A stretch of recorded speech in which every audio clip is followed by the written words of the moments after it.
He just accidentally broke through the wall and unexpectedly discovered a large amount of cash inside. Seeing this situation, his companions all came over to help. The 1-meter thick wall was quickly broken open by them. The scene before their eyes made them very excited.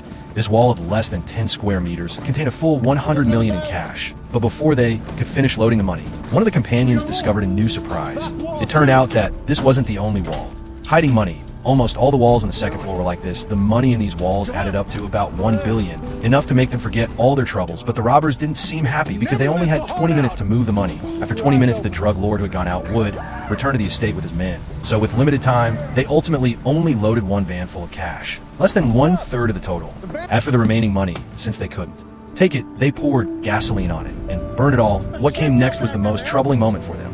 They planned to use a helicopter to transport this money from South America back to the United States. But the cash weighed over 3 tons. Even for a helicopter, carrying them would be very difficult, since they had just helplessly burned so much money. They had to take away every cent of the remaining 300 million no matter what. So they put 100 million in the cabin and 200 million in a cargo net under the aircraft to keep the helicopter balanced. But problems came immediately. After passing through the rainforest, they reached the extremely high Andes Mountains because the cash was too heavy. The helicopter couldn't gain altitude at all, so they could only sacrifice the small to save the big, throwing down the $100 million from cabin.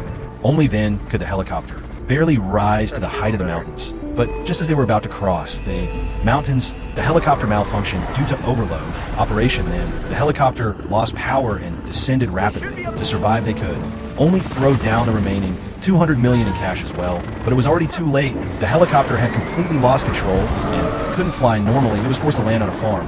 Fortunately, the people inside were all safe. After escaping from the aircraft, they prepared to search for the cash they had just thrown down. But unexpectedly, the money had fallen into hands of local residents. These people were not to be messed with. They were all drug dealers who helped drug lords grow poppies. And for money, they would do anything.